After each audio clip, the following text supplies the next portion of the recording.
Hello, welcome back. A messenger has arrived from Yomi, forging 8 lightless lanterns and 2 dreamstones this turn. Feels good. What's that? Over 100 research? Not bad. We'll have to check the research graphs next month. Inothrome has been claimed by Bear With Us, and Saro has Dramatic Last Stand as their new prophet. And yeah, a couple of battles with Saro this month. Feels like this is the Saramatia turn. I'll look at the other battles in a second, but first up we do have the main Abyssian stack moving into what remains of Saro's forces. I do think Saro is a bit outclassed and outnumbered here, but you never know. We have some Abyssian infantry, and of course lots of burning ones, backed up by, let's see, there are a lot more Saramatian mages. Ooh, looks like the Abyssian mages do all have fire gems though, that's nice for them. Wonder if that'll actually mean anything. Let's see.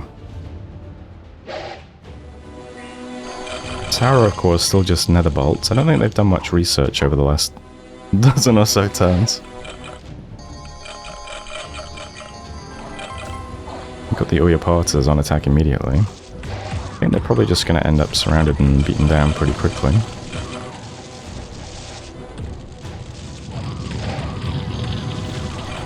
Awful lot of long dead coming out. I mean, the Uyapatas are pretty tanky. They're surrounded by burning ones and salamanders. What are those little snakes called again? Yeah, salamander asps. But there go the Uyapatas.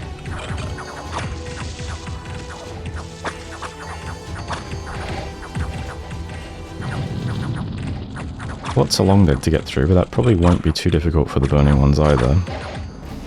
Especially not backed up by fire alleys. I don't think Blade Wind's going to do much to Abyssia. And yeah, I think all of Abyssia's mages are priests as well. So fire magic and holy magic could make short work of long dead as well, and soulless. Few infantry is getting around the back. Looks like there's already not much left of Saro though. Just gotta get through the mages and archers now.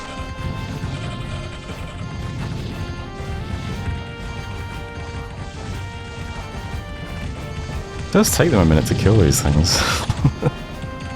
I guess the big mages probably have a bunch of buffs as well. Oh, fear. They're enlarged. Not even. I would have thought for sure that the burning ones would just walk up and wreck these things instantly, but surprisingly tanky.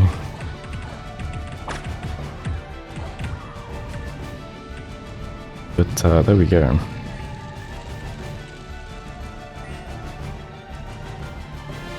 That was the battle in Abyssia. So yeah, that does cost Abyssia 65 of their Abyssian infantries, but only 3 of the burning ones, so yeah. Basically the same number of kills, but significantly fewer deaths. Burning ones very strong. So that's good for them, keeping those guys alive at least, since it might be a minute before they can get more of them out.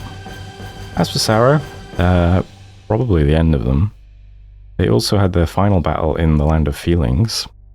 Their new stack tries to put together a little communion, and is immediately pecked to death by birds. I mean, I guess they're lizards, not birds, but yeah, they're birds. So there we go. I don't think Saro has anything left now. Maybe a random province somewhere. But pecked to death by birds in the Land of Feelings seems like where we're going to leave Saro. Now then. I will say, this is a new player and bad player game. And it's not like our community really has any rules. I do think marching a stack to Abyssea's Cap just to burn it down and raid the province is a bit unsportsmanlike. I don't know how other people feel, but I think in general, my rule is this. You should be free to do whatever you want as long as you are trying to win. I think just trying to make somebody else lose is, you know, poor play. But I feel like people who played this game for a while probably just operate like that, just naturally. I think it's something you just figure out. So I think marching underground and taking Abyssea's Cap and trying to reconsolidate your forces underground, I think that was cool. I think that would have been interesting to see you try and fight back from that position. Probably still wouldn't have gone anywhere, but, you know, it might have. But I think just marching here to destroy the enemy cap is a bit rude. But as I said, hey, it's a new player game. You got to learn these things. As it is, I don't think there are any hard feelings between the players. I think everybody just enjoys playing in our community. But that is probably going to be the end of Saro. They do have, let's see, they still have this fort technically that needs to get taken by Abyssea. I think they have another fort up here still. Yeah, the Dawnland is going to get taken by Yomi, it looks like. And then that's probably going to be that. We'll have another player out of the game. Farewell to them. Let's see what else we saw this month. We have Rus taking a Saro province. We have Yomi taking an independent province. Check out, is this one we've seen before? Copper Taste of Fear, no experience, brand new. Implementer Axe, Horned Helmet, Copper Plate, Boots of the Messenger, Dancing Trident, Braces of Protection. Any new spells? I don't think I've seen anybody cast Phoenix Pyre yet. Death Power, Invuln, Blessing, Slow Vortex, Temper Flash. I'm going to assume that the villains don't really stand up to this guy.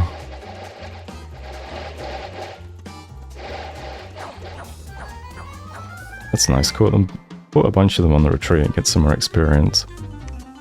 41 kills. 21 of them in that battle, nice work. Minds of Despair. We've got attacking Ubar and winning in Golem. What is that? Ah, I see. Did you attack? This was off Independent. I wonder if that was agreed or if Yomi's gonna get cute now and try and take some of this stuff off Ubar. Yeah, there might be a lot going on underground over the next few turns. We've got Abyssea that needs to get this back from Ubar, and then if Yomi starts attacking them as well, might be interesting. What happened here? Independent Fiends of Darkness. Ubar apparently building up some Brazen Gods and Cavemen in this province, but they have all now been killed by Fiends of Darkness. That's unfortunate.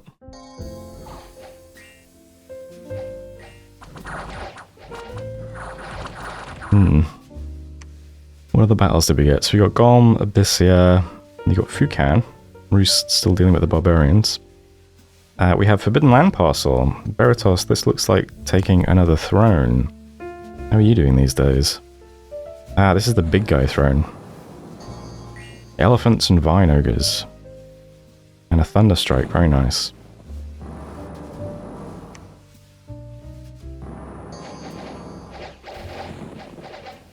I feel like Air needs some new spells. Ever since the split from Glamour. Feels a bit lackluster to me. Looking at this throne with the elephants, it makes me remember, I always thought it would be something if Air had a line of thunder spells that are just big fear effects that only hit animals. That could be something, right? Not sure how useful it would be, but be something. Having some difficulty here, let's see. I mean, I take it all the Vinogres are blind now. Okay, they do have a lot of hit points though that you have to just punch through. You're hitting for about 20 damage. These guys don't really have much defense or protection.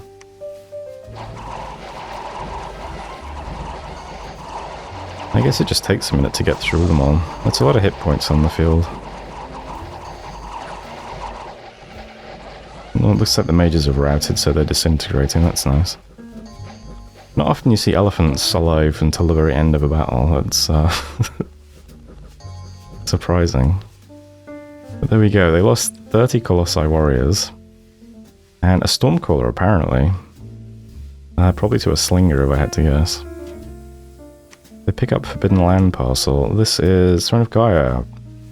+2 growth for them, and 2 nature gems as well. +2 growth is going to be nice on a blood hunting nation, right? Replenish some of that population. They currently have death scales from the look of it, so that'll flip them from death 1 to growth 1, so that's a really nice pickup for them, actually. Yeah, just gotta get over there and claim it now. And Realm of Silence is Ubar attacking Abyssia and winning. Putting a Palisades under siege. Wisely using the Guardians and Ifrit Warriors this time. Good stuff. And that's it for battles. So aside from the end of Saro, and possibly Yomi now attacking Ubar, not much else happening. Lots of big stacks everywhere though. You can see Marverni has tons of stuff over here. Looks like quite a few boars in places. We've got Kalem. Roost attack Kalem with a scout. Kalem, you know, has some stuff. I don't know what they're going to do exactly. Beratos, yeah, lots of people have stacks at the moment. Beratos has a lot of them. And, Goat Island, what happened here? Caught a scout. No major wars yet, though, other than the stuff happening underground. All is quiet now that Yomi has finished off for Moria. We'll check out turn 48, and then I'll also look at the graphs and see if anything happens. Hello, welcome back to a really interesting turn. Yeah, it is peaceful at the moment, except for Yomi, who is just constantly on the warpath. Which is always good. You always want to be constantly on the warpath if you can swing it, so they're having a great game. Messenger from Beratos. Well, it's finally here. I did my first cast of Bind Heliophagus, and I got the good one. Not sure which one's the good one, I guess I'll check it out. Things should get easier from here, assuming I don't get attacked. First job to make some vampires, get some revenant site searching, make a bunch of Baron Kings, lead my demons. Plan is terrible because it's going to take like 10 turns and is hella greedy, but I should be able to pivot quite easily if things go sour. Researching Alt 6, so my vampires can go on raids if they need to. And conjurations, get some bishop fish and a Telkeen or two. No idea how good they are, but they look neat. My current worries are Ubar and Yomi. I really do not want to fight Ubar, and Yomi's Bless is kind of horrible. Unholy weapons is a big problem when all my troops are sacred.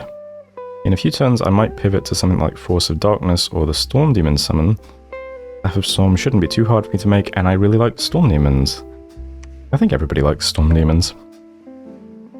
Throne of Gaia has been claimed by Beratos as well, so people are going to get attacked by Tree Men.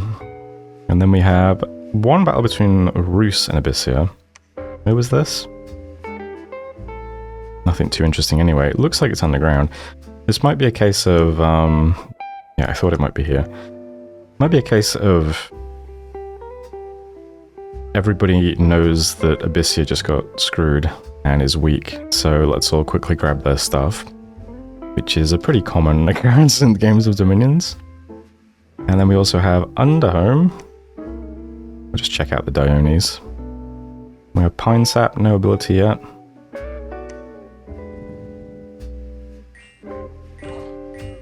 Same spells, roughly. We have Crystal Fields, Fine-Grained Sand with Heroic Toughness, very nice. Currently on 166 hit points, with Ring of Regen, Wraith Sword, and Soul Vortex. Gonna be a nightmare to kill that guy. We have Another one in Stalagmia. Is this another toughness guy?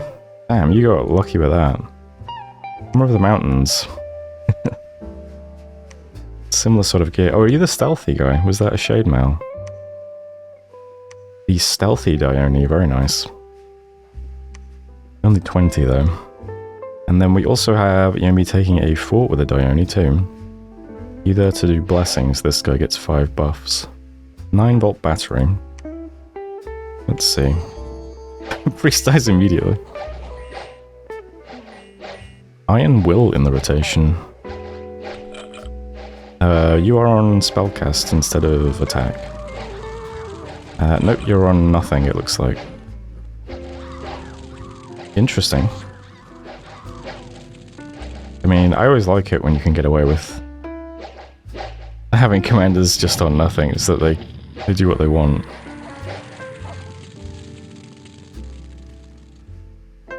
Seemed to work fine. Yeah, keep it up. As it is, they take a fort. So I think Sarah has 1 fort left now. Probably not long for this world. And Barbarians attacking Baratos. And winning. At least they weren't blood hunting there. Let's see. Can I find which province has the Heliophagus then, I wonder? I'd know what name it has then. Where would you be? Probably in Baratos. Maybe not though. Wait. Sometimes the Heliophagus can be seen flying over the army camp. Okay, I don't get to see what name it has. Okay. Anyway, yeah, that's it for messages. So, no real change. Stacks still are just lingering around. Underground situation. Whoops. Underground situation. Now looks like this. So Yomi just... I guess you took this to be able to get over here. How did you get these guys here like this? Where is... Oh, I see. So you can connect to these provinces through the worst province in the game. Although striking this province is pretty impressive. Is this the stealth guy?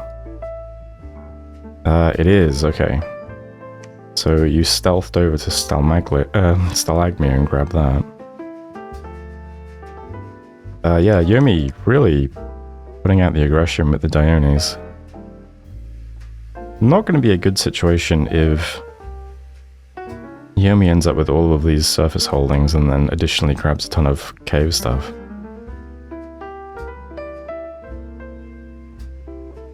This is going to become a, you know, one of those, okay, everybody needs to attack Yomi situations, I think.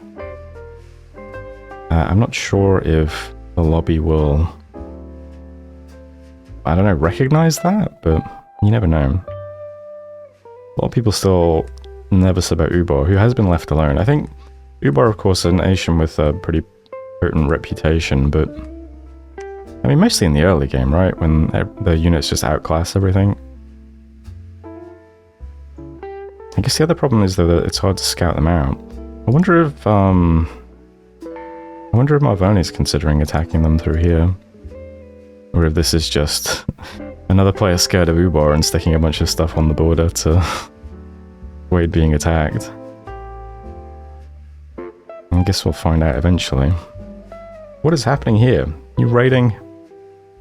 Pillaging? I wonder why. I don't really know how much gold that will produce. Or what? Is it just to bump up the unrest for some reason?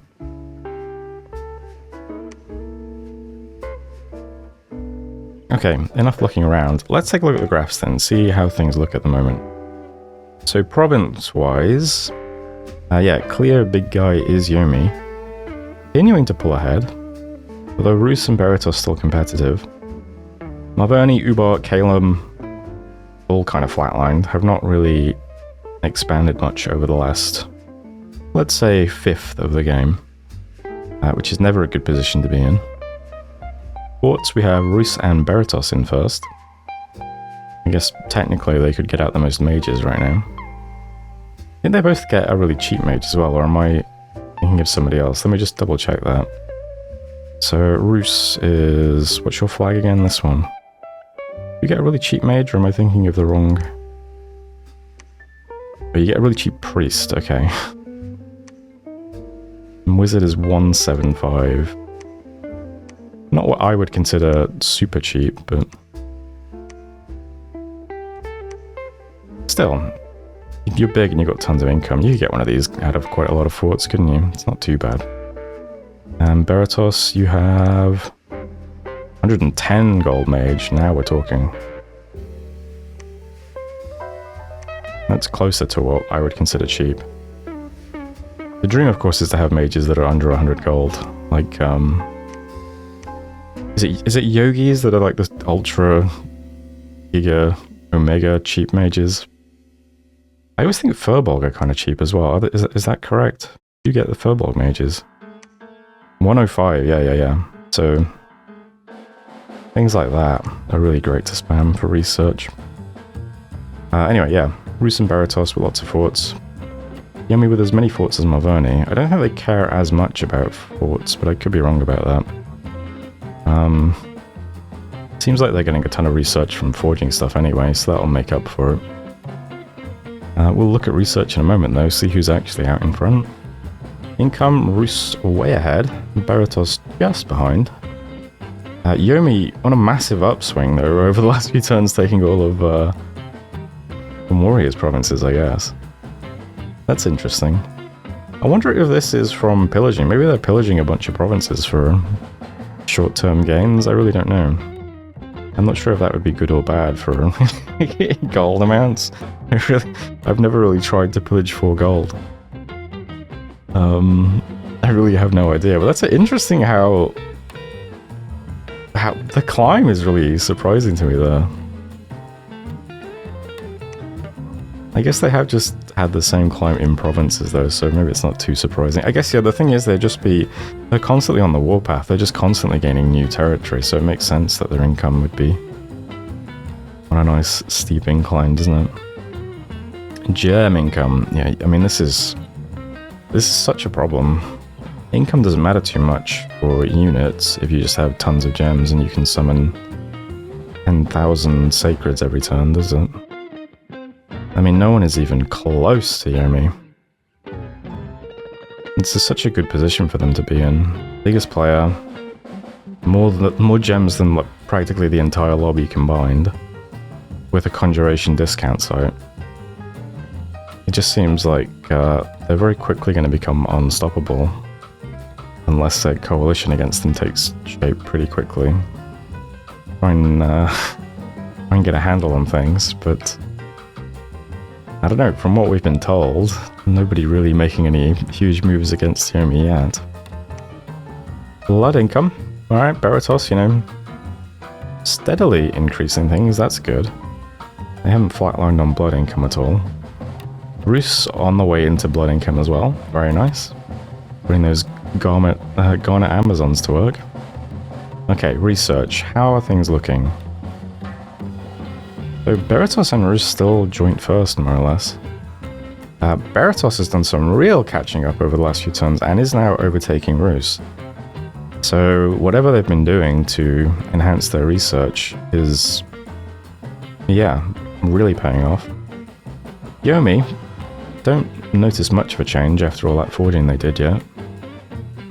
I imagine they have quite a few mages walking around though. Yeah, I imagine quite a few of the mages are Dione, just punching people at the moment. But still, they're not super far behind. I'd usually be like where Sarah is right now on research if it was me, so not too bad. Surprising thing for me is that we haven't really seen any big spells yet in any battle, to be honest. Although I know Conjuration is more popular with other players than it is with me, so maybe it's just people summoning stuff that's Personally, I'm a big Evocation and Battlefield enchantment enjoyer. That's usually where I go. Although, I don't think we've seen many global enchantments either. Whoa! There are no global enchantments up. Okay, that's bizarre. Although that's also kind of like me. I don't really prioritize global enchantments. But other players usually do, especially new players. I feel like new players love putting up globals and stuff, no? That's shocking. Almost turn 50 and no global enchantment. I don't think I've ever seen that. That's crazy. Aren't like the blood globals like super easy to get up? What? Let me, whoops. What am I looking for? Oh, they are quite late in the book. Oh, they're not that easy either. I guess it's the amount of slaves that's easy. You still need a high blood mage to do them. Right. You need to actually forge the boosters or do some empowering. What about the conjuration? Okay, I mean, Yomi's got to put up Well of Misery at some point, right? It's in conjuration. It's death gems. I mean, you could expect that at some point soon, no? Surely. Yeah. I guess the thing about this is there's no numbers on the axis or anything. We can only see what these lines look like relative to the other players. We don't actually know how much research they're generating numerically, right? They could all just be hovering around level 5 in paths. Not really getting much done, to be honest. Dominion. Wow, massive spike from Marverni. That's interesting. Spamming temples. Oh yeah, lots of temple coverage. So that's good. They've been putting their income to use over the last few turns, when they're not attacking at least. There are, speaking of globals, of course, there are some nice globals that rely on you having good Dominion spread. I'm not sure if there's any nature ones that... How does this just turns forest into temples, right? There's the one that attacks... No, that is Enchanted Forest. What's the other one I'm thinking of? The other nature one that... Oh, I guess... No, that Haunted Forest just turns things you kill into mannequins, right? I think maybe I'm just thinking of Enchanted Forest. This does trigger attacks, doesn't it? Yeah. Not quite what I was thinking of, though. But yeah, I mean, there's good nature globals that want Dominion anyway, right? Even just basic stuff like Gift of Health goes where your Dominion is. Army size. Marverni's still way out ahead. All those boars ready to be exploded. Then Roos, then Yomi, then Baratos. And then Kalem, Ubar, and Abyssea down at the bottom now. Alright then. Next few turns will be instructive. Is Yomi going to get away with just taking a bunch of caves next, or are people going to start doing something about them? Roos is also running out of free territory to eat up. I imagine they'll start attacking somebody soon. Crab guarantee still goes unclaimed, unfortunately, but... Any mercenaries that could do that? Alright, just pick up the Whispering Legion and the Reavers of the Deep and go take Crab guarantee next. Anyway, there's turn 48, so I'll leave things there. Thanks as always for watching, and see you next time.